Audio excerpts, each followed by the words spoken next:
स्वागत है आप सभी का स्कोप 360 चैनल पर। UP board exam 2023 class 12th सामान्य हिंदी। जी हाँ, कक्षा 12 में यदि आपका हिंदी अभी ज़्यादा तैयार नहीं है तो 15 अंक फ्री में ले लो। जी हाँ, 15 अंक आपको इस वीडियो के माध्यम से फ्री में मिलने वाले हैं। तो वीडियो को पूरा देखिए और ये 5 से 6 मिनट की जो वीडियो है इसको पूरा समझ लीजिए ताकि आपको 15 अंक लेने से कोई भी ना रोक पाए। वीडियो में आगे बढ़ने से पहले आप सभी को बता दें कि हमारा चैनल सीयूईटी के अपडेट और इलाहाबाद यूनिवर्सिटी से रिलेटेड अपडेट दे रहा है, लेकिन आपकी बोर्ड एग्जाम बीच में आए हैं तो मैं आपकी थोड़ा सा हेल्प यहाँ पर कर रहा हूँ। ठीक, तो चलिए अब वीडियो की शुरुआत करते हैं। हम कौन से टॉपिक की बात कर रहे हैं जिससे 15 नंबर मिलेंगे?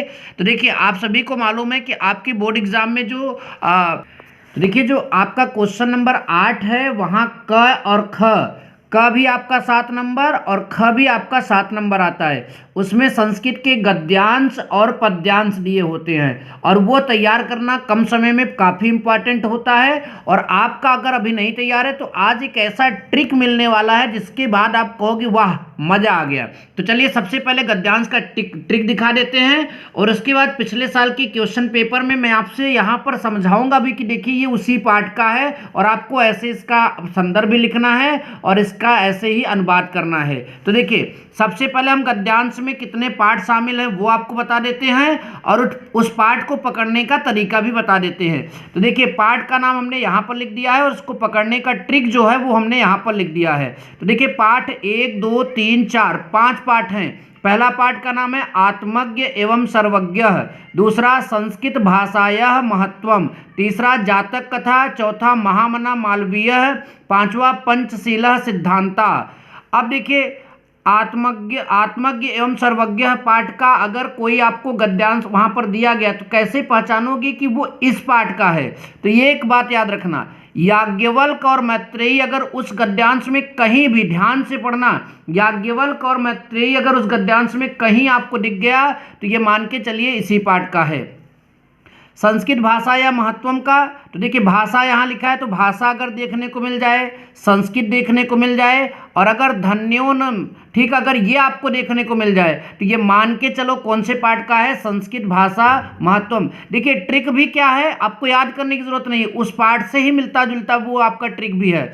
जातक कथा, देखिए कथा और कहानी में राजा की बात जरूर आती है। तो देखो, राजा और राजनम कुरवन, ठीक है, ये चीज़ अगर आपको देखने को मिलेगी तो जातक कथा। और कथा जो है बहुत पुराने समय की बात होती है तो अतीत मतलब पुराने समय। तो जाहिर सी बात है ट्रिक में भी बहुत ज़्यादा मेहनत नहीं करना है आपको। अब आगे लिखा है महामना मालवीय, तो यहाँ महामना मालवीय में पहला ट्रिक तो यही होगा, महामन स्विनह, ठीक, ये होगा। और मदन मोहन क्योंकि उनका पूरा नाम था, और महापुरुष, अगर ये चीज़ देखने को मिल जा रही तो इस पार्ट का होगा। नेक्स्ट है पंचशील सिद्धांता, तो ये अपने नाम से पहले बता रहा है कि पंचशील जरूर होनी चाहिए और सिद्धांतों की बात अगर वहाँ कर रहा है। और महात्मा बुद्ध देखने को मिला तो ये मान के चलिए इस पार्ट का होगा। तो अब आप यहाँ पर पाठ का तो ट्रिक समझ गए हैं कि मतलब कि पाठ कैसे होगा। अभी हम आपको पैरा भी देंगे ताकि आप पहचानना भी जान जाए। उसके बाद श्लोक की बात करते हैं। पद्यांश और श्लोक का भी तो संदर्भ और अनुवाद आता है, 7 नंबर उसका रहता है, 7 नंबर इसका रहता है। तो देखिए 3 ही पाठ हैं, पद्यांश और श्लोक, जिसमें इसी से दिए जाएंगे। जातक कथा, महामना मालवीय, सुभाषित रत्नानी, ठीक, यही 3 पाठ हैं। तो जातक कथा का एक ही श्लोक या एक ही पद्यांश है, ना में रोचते। जातक कथा सिर्फ एक ही है, ना में रोचते, ध्यान दीजिए। अगर ना में रोचते से स्टार्ट हुआ है तो जातक कथा मान लो। जयंती ते महाभागा से स्टार्ट हुआ है तो महामना मालवीय मान लो। अब कहोगे कि सुभाषित रत्नानी का कैसे याद करें? इन दोनों का याद रखो, बाकी जो भी होगा वो किसका होगा? सुभाषित रत्नानी पाठ का होगा। तो आप इसका पहले स्क्रीनशॉट लो, फिर मैं आपको मतलब कि जो गद्यांश और पद्यांश है उसको पहचानना भी सिखा रहा हूँ, ठीक। तो आप इसका स्क्रीनशॉट ले लिए हैं। अब चलिए हम वहाँ पर चल देते हैं। सबसे पहले तो आप ये देख लो, ये सन 2022 के सामान्य हिंदी का पेपर है। अब इस सामान्य हिंदी के पेपर में हम 8वें क्वेश्चन के क और ख को देखते हैं, क्या हमारा ट्रिक यहाँ पर काम कर रहा है। तो चलिए स्टार्ट करते हैं। और देखो, यहाँ DQ पेपर सेट का ये है, तो हम और पेपर सेट में भी आपको दिखा देंगे, ठीक। तो अब हम आ चुके हैं 8वें नंबर के क नंबर प्रश्न में। इसमें लिखा है, दिए गए संस्कृत गद्यांशों में किसी एक का संदर्भ सहित हिंदी में अनुवाद करिए, ठीक। अब देखिए हमारे पास यहाँ पर क्या लिखा है, संस्कृतस्य साहित्यम सरसम। अब ये संस्कृत यहाँ पर आ गया तो कौन से पाठ का है? संस्कृत भाषायाः महत्वम। मैंने अभी आपको ट्रिक बताया था, आपको याद हो जाना चाहिए संस्कृत भाषायाम महत्वम, क्योंकि संस्कृत आया तो आप इसका संदर्भ कैसे लिखेंगे? प्रस्तुत संस्कृत गद्यांश। क्या लिखेंगे? प्रस्तुत संस्कृत गद्यांश हमारी पाठ्य पुस्तक संस्कृत दिग्दर्शिका के संस्कृत भाषायाः महत्वम पाठ से अवतरित है या लिया गया है।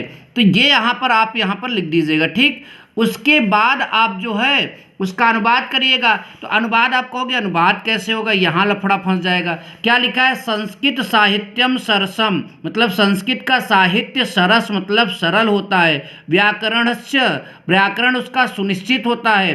तस्य गद्य पद्य, उसका गद्य और पद्य। तो देखिए आप उसी का हिंदी में बोलो, 2-3 बार अपने विद्या या जिससे पढ़ रहे हो उसको देख लो, आराम से हो जाएगा। तो आप मतलब कि अर्थ के लिए बिल्कुल ना भटके। जो आपको यहाँ पर उसका गद्यांश का संदर्भ है वो मैंने आपको पहचानवा दिया। अब देखिए महामना लिखा है, तो मैंने अभी बताया है कि महामना में कौन सा टिक होगा। महामना देखिए महामन तो आपका कौन सा मतलब कि पाठ हो जाएगा? महामना मालवीय है। तो ये किस पाठ से हो जाएगा? महामना मालवीय पाठ से। तो आई होप कि दोनों का आपने पहचान लिया, ठीक। अब अनुवाद में आ जाते हैं, पद्यांश में आ जाते हैं, श्लोक में। ना में रोचते, तो मैंने ना में रोचते के लिए क्या बताया था? जातक कथा। तो ये जातक कथा का हो जाएगा। आप इसमें क्या संदर्भ लिखेंगे? प्रस्तुत मतलब कि श्लोक या प्रस्तुत पद्यांश हमारी पाठ्य पुस्तक संस्कृत दिग्दर्शिका के जातक कथा नामक मतलब कि पाठ के उलक जातक शीर्षक से लिया गया। ये उलक जातक शीर्षक से लिया गया, तो ये भी आप लिख दीजिएगा, ठीक। उसके बाद आपका लिखा न चौरहार्यम न राजहार्यम। तो देखिए यहाँ पर जयंती ते और न में रोचते इन पाठों का है। बाकी जो शेष आएगा वो कहाँ का होगा? सुभाष रत्नानी का।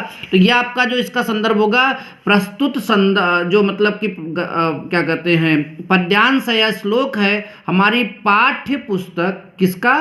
पाठ्य पुस्तक जो है संस्कृत दिग्दर्शिका के क्या कहते हैं सुभाषित रत्नानी नामक पाठ से लिया गया है। अब इसका अनुवाद करेंगे। ना चौरहार्यम ना राजहार्यम, मतलब ना तो मतलब कि कोई इसे चुरा सकता है और ना राजा के द्वारा इसे मतलब कि हरण किया जा सकता है इसका। और उसके बाद ना भ्रातिभाज्यम ना अच्छा भारकारी, मतलब ना ही ये भाई में बढ़ सकता है और ना ही ये भारी है। व्यवय कृते वर्धता एवं नित्यम, मतलब जैसे जैसे आप इसको खर्च करोगे वो लगातार बढ़ता जाएगा। विद्या धनम सर्वधनम प्रधानम, मतलब विद्या जो धन है वो सभी धनों में प्रधान है। तो ऐसी और वीडियोज के लिए चैनल को सब्सक्राइब करके रखें। मिलेंगे नेक्स्ट वीडियो में। Thank you so much. जय हिंद, वंदे मातरम।